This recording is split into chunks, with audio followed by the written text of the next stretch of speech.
good news muna tayo. 2 pulis po ang nagsaoli ng kanilang nakitang cheque na nagkakahalaga ng 1.8 million pesos. Alamin natin ang detalye mula kay Jules Giang sa Pulso ng Boss.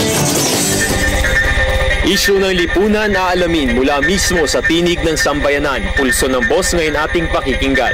Umigting lalo ang ating pagtingin sa ating pulisya nang magpakita ng kabayanihan ang SAF-44 dahil sa naganap na operasyon sa Mamasapano. Ngunit bukod pa rito ay marami-rami na ring mga kabutihan at kabayanihan na ipinakita ang ating pulisya.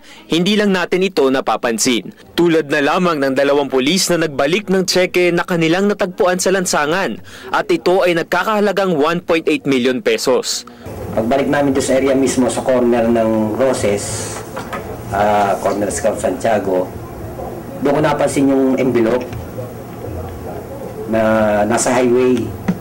Agad kong pinulot yun at tinignan ng loob.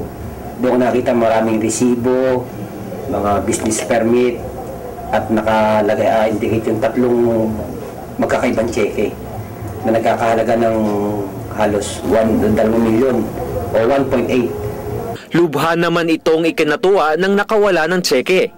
Pondo nga siya, saka medyo naiyak na dahil sobrang siguro yung takot niya. Mga 1.8 laki ng 1.8 million yan eh. Nag-usap niya kami, sabi niya, before daw nangyari yun, kumain pa yata siya sa isang fast food dun sa May Roses. Malaking halaga man ang kanilang nakitang tseke.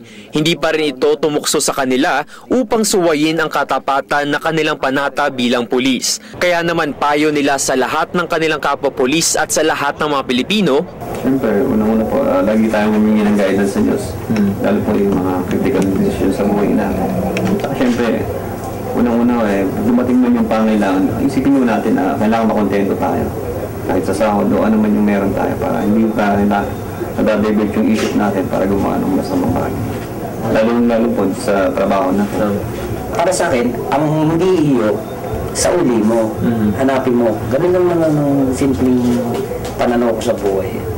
Para, kasi mahirap ka na pa rin ng konsensya eh. Naway magsilbing inspirasyon sina PO3 Ramos at PO1 Makarain ng QCPD sa lahat ng mamamayang Pilipino na maging tapat sa lahat ng pagkakataon. Mula mismo sa tinig ng sambayanan, para sa Pulso ng Boss, ako si Jules Giang ng Telebisyon ng Bayan.